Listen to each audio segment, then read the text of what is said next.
My grandma died and passed down her cabin to my brother and me. We've gone to the cave, where she told us to stay far away from. I think something's found us in here. Part 9. Submitted by Bourne Beach. I shook my head. No, I was the monster. Eric couldn't be, there was no way, it didn't add up. He was too kind. Too selfless. He was my little brother. Please, Matthew. I winced, my mother's voice nearly as shrill as the shrieks erupting from within the cave. My wrist was still in agony, and my head still swam with old, unbidden memories. Grandma's needle of medicine. Her calm voice telling me to recite the words. Wait, what words? Why? Focus, damn it. You're not the monster, I told Eric through gritted teeth. I am.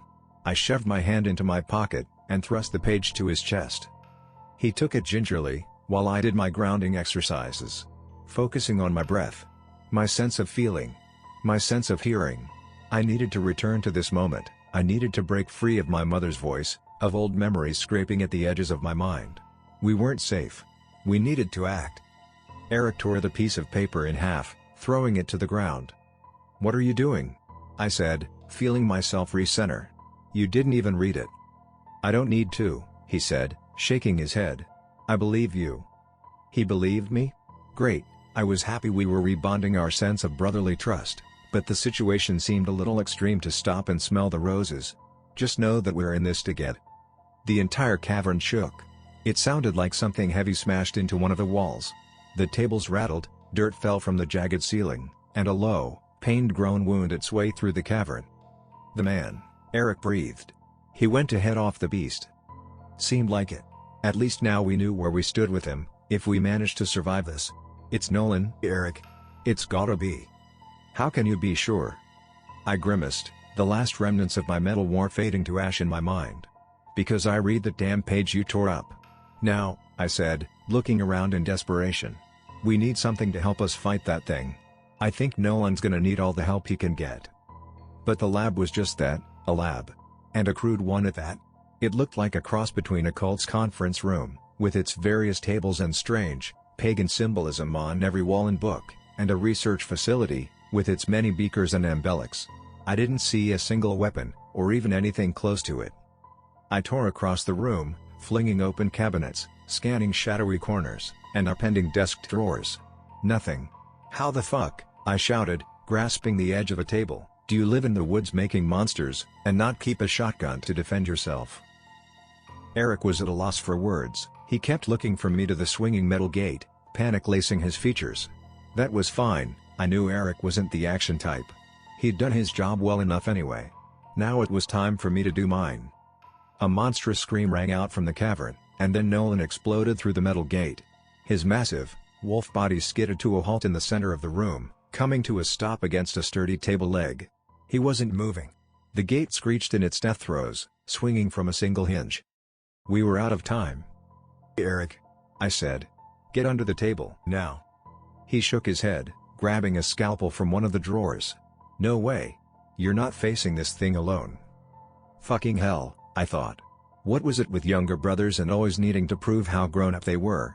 How mature? I spat, really wishing I hadn't quit smoking. Cigarettes always helped me think. Footsteps rumbled in the darkness, nearer and nearer.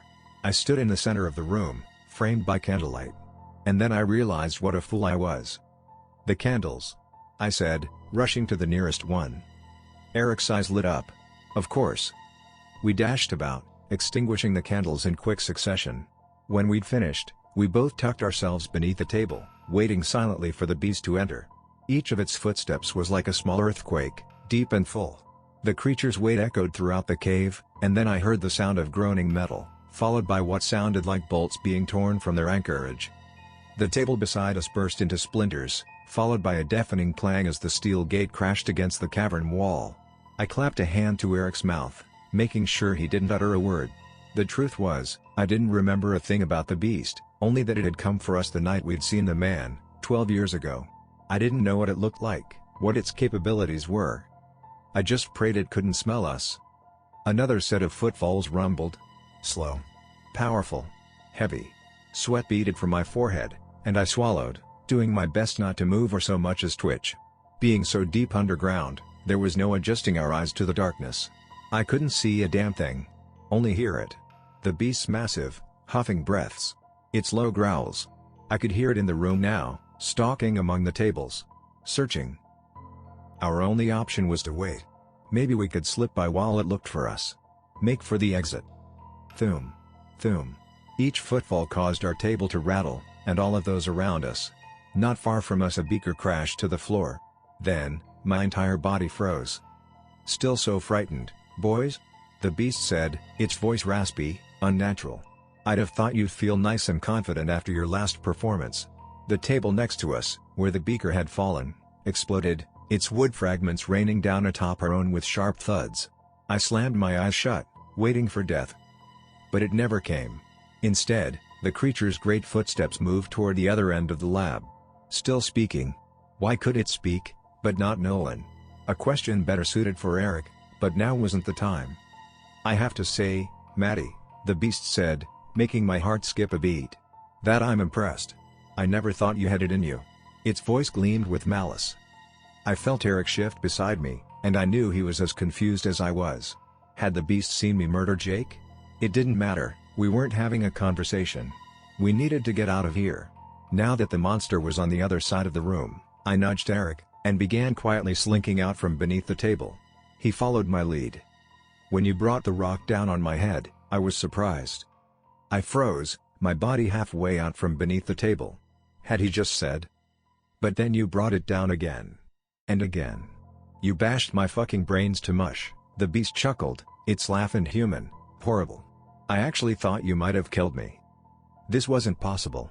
Jake was dead. His damn eyeballs weren't even in their sockets by the time I'd finished. I let out an exhale, as calmly as I could, and then pulled myself from the table and rose to my feet in the pitch blackness. Next to me, I faintly heard Eric doing the same. Keep monologuing, you asshole, I thought. Your loud as fuck voice makes great cover. Another snap of wood rang out, followed by the sound of splinters falling to the cavern floor. He was destroying every table in the room.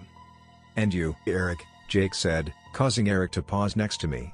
I'm surprised you let Matt lose control like that. I'd have thought after your own experiences and such, that you'd be much quicker to step in. I tugged at Eric's arm, indicating that we needed to move. We needed to get the hell out of here. Storm or not, I trusted my chances in the rain better than my chances with Jake.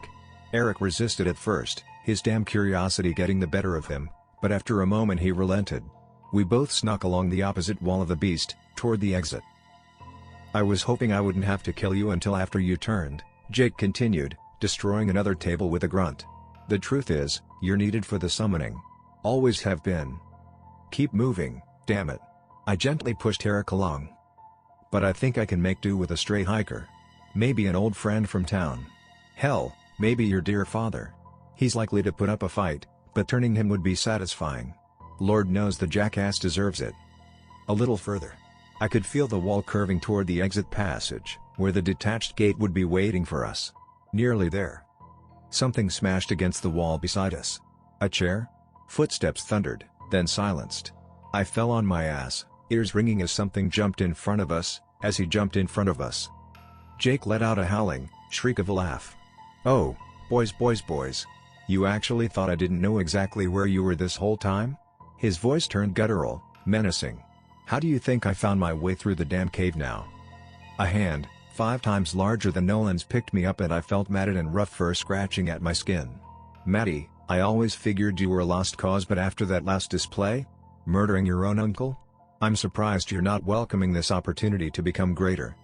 I kicked and punched at the beast's hand, so large it fits neatly around my torso. Fuck you, asshole. I shouted. As if I'd ever want to turn into a monster. Another ear-splitting, horrible laugh. Was this really my uncle? Strangely, Eric, Jake said, and I became aware of the fact that he probably had him at his opposite grip.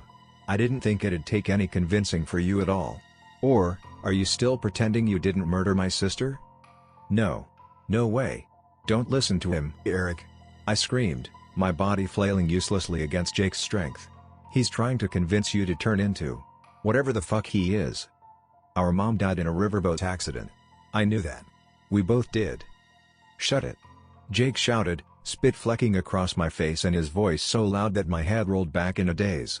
His giant hand squeezed, and I felt my breath trapped in my chest. "Don't hurt him," Eric said. "His life," Jake said in that horrible, uneven and gravelly voice, "depends on what you choose." "Eric," I wheezed, and Jake squeezed tighter yet, extinguishing my next words. I sucked at the air, but my chest was too constricted. I was suffocating. "I can't choose that," Eric screamed. "I never want to feel it again." "It must be voluntary," Jake growled. "You must say the words." "Please," Eric said. I sputtered, rasping as my adrenaline-soaked body ran through the last of the oxygen in my blood. My vision blurred, limbs twitching in the primordial panic of death. "Fine," Eric shouted, his voice more desperate than I'd ever heard. "Stop it. Fucking leave him be." Jake's grip fell away, and I dropped to the hard floor in agony, heaving for air. "Good," Jake said, disregarding me. "Let's go get you some medicine, Eric. It'll help the process along."